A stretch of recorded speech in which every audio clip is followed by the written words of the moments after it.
السلام عليكم ورحمة الله وبركاته. أهلا وسهلا بكم مشاهدينا الكرام من جديد في برنامجنا ماذا تعني قضية تركستان الشرقية للمسلمين. اليوم أيضا مع الشيخ عيسى في هذا البرنامج.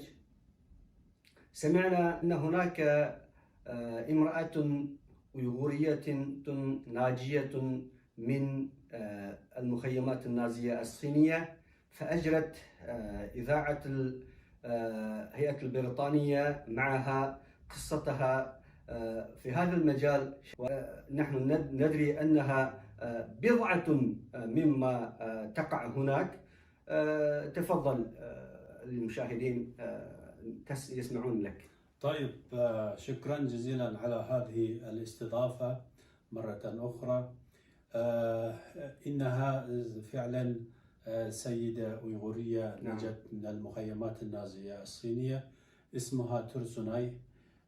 هي كانت في السابق تعيش في فرنسا، وبالتالي حصلت على الجنسية الفرنسية، واعتقادا منها أن لديها جنسية فرنسية سافرت إلى البلاد لمقابلة أهلها، فسجنت هناك من غير أن تتوقع هي، فبقيت في المخيمات النازية لمدة 3 سنوات. فأخيرا هي ألفت في الحقيقة كتابا عن حياتها عن حياتها في هذا المخيم المشؤوم، فروت قصص مروعة جدا. هذا بالاختصار. تقول هناك هذه المرأة تقول أنها اغتصاب جماعي، وهذه يعني مرعبة جدا، وفي التواصل الاجتماعي أيضا يعني أثارت ضجة كبيرة. ورغم ذلك الصين يعني تحاول أن تغطي ما تعمل هناك، وأيضا تجبر كثيرا من الناس. يقولون في بعض الفيديوهات أن لا أحد يجبرنا ولا أحد في المخيمات النازية أن نتعلم أشياء كثيرة. وهذا فما رأيك في هذا؟ الشيخ عبد الرحمن، ما تقدمه وسائل الإعلام الصينية تختلف تماما عن وسائل الإعلام الغربية. الوسائل الإعلام الغربية حرة طليقة، بينما وسائل الإعلام الصينية كاذبة خاطئة. فلذلك نحن لا نصدق ما ذكر في وسائل الإعلام الصينية. أما أنها هذه المرأة الفاضلة روت لهيئة الإذاعة البريطانية ما تلاقت هي في هذه المخيمات النازية، ومن ضمن أقوالها أنها أخذت إلى هناك وعذبت بأصناف التعذيب، ورأى المعذبات التركستانيات، وقالت هي أيضا نحن كنا يوميا ندرس لمدة 12 ساعة إجباريا، وكنا ندرس ونتعلم اللغة الصينية والثقافة الصينية، وتمتمات تمدح الحزب الشيوعي الصيني، ما يسمى الأناشيد الحمراء. فمن ضمن ما قالت هي أيضا أنها رأت وسمعت هناك أن السلطات هناك في المخيم بالذات يغتصبون السجينات الأيغوريات بالتناوب، بل أنهم عملوا من ذلك المخيم المشؤوم تجارة رابحة، وذلك باستخدام السياح الصينيين إلى تلك المخيمات، خاصة لاغتصاب المسلمات. لا إله إلا نعم، الله. هي روت ذلك في ذلك الكتاب. نعم. نعم. في هذا المجال شيخ عيسى، ماذا تريد أن تقول للعالم الإسلامي؟ نقول لإخواننا نحن إذا كنا إخوانكم في الحقيقة، إخوانكم في الدين، إخوانكم في البشرية، ساندوا قضيتنا، ساندوا القضية التركستانية. أنا في هذا المجال لا بد أن أذكر قضية الاغتصاب الجماعي في الهند، هذا حدث قبل 2 سنين، وكذلك حادثة اغتصاب الجماعي في باكستان.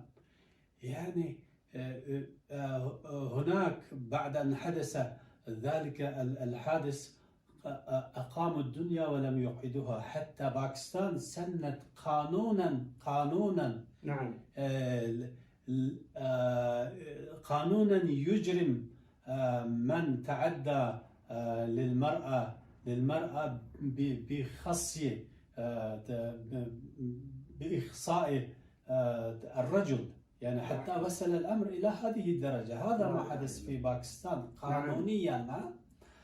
أما ما تمارس السلطات الصينية في تركستان الشرقية وفي جوار باكستان، نعم، وعلى مرأى ومسمع من العالم، من المجتمع الدولي، لا نرى أحدا يتحرك في القضية، بل لا نرى أحدا يتحدث في القضية. حتى ولو تحدث لا نرى أحدا يصدق في هذه القضية. أيها الإخوة الكرام، نحن كشعب التركستاني نعيش في هذه الحالة.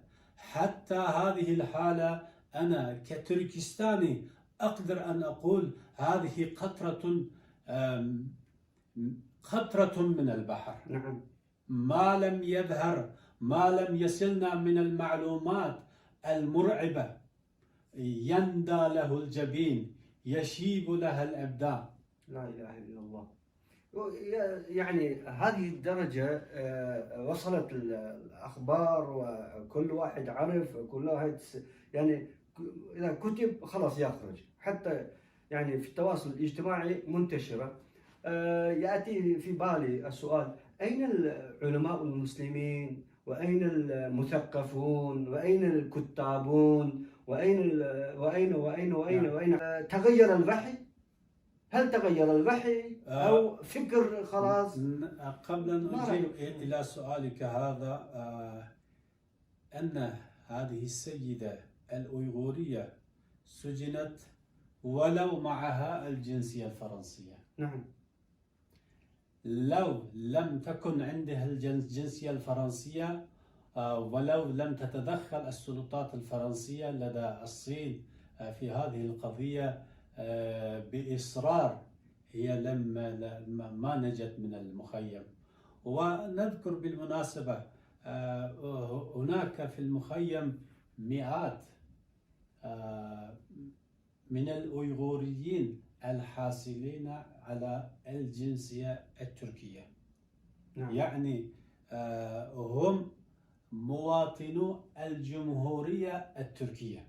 أيوة. إلى الآن الجمهورية التركية لم تحرك ساكنا في القضية، ما زالت في المخيمات. نعم.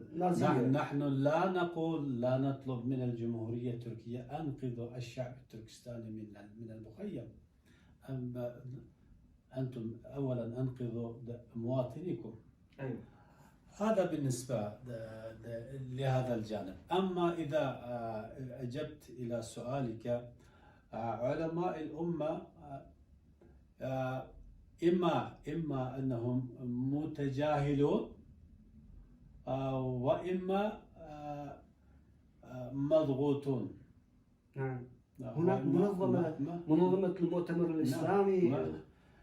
نعم، منظمة المؤتمر الإسلامي، منظمة التعاون الإسلامي. نعم. أيوة. منظمة المؤتمر الإسلامي فيما بعد تغير اسمها. نعم. إلى منظمة التعاون الإسلامي.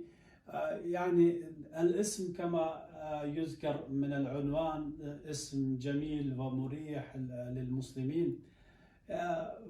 ولكن في الحقيقة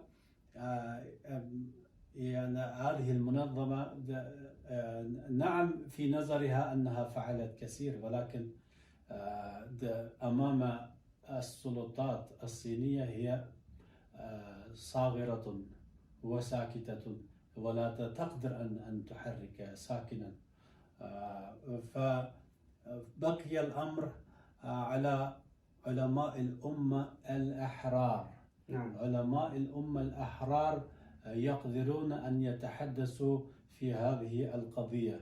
نحن لا نطلب من العلماء أيضا أن يثيروا مشاكل بسبب هذه القضية. نحن نريد منهم أن يقفوا معنا في الحق، نعم. في أخذ حقوقنا من الصينيين ووقف هذه الممارسات البشعة. أيها الإخوة المشاهدون الكرام، كما شاهدتم وكما سمعتم هذه الأخبار أن الستة الذين نجوا من المخيمات النازية بتدخل الحكومات الأجنبية على السلطات الصينية نجت هؤلاء. فلذلك الجواز هو ورقة، ولكن نحن ننتسب كأمة تركستانية إلى الأمة الإسلامية. فلذلك جوازاتنا وانتسابنا إليكم تدل أن جميع الدول الإسلامية والعربية إذا تدخلت المسلمون هناك ينجون من المخيمات النازية. نطلب منكم وشعبا وحكومة وحكومة أن تتدخلوا لإنقاذ هؤلاء المسلمين. إخوانكم هناك ينتظرونكم. شكرا جزيلا لمتابعتكم شكرا جزيلا وجزاكم الله خير. إلى حلقة أخرى. السلام عليكم ورحمة الله وبركاته.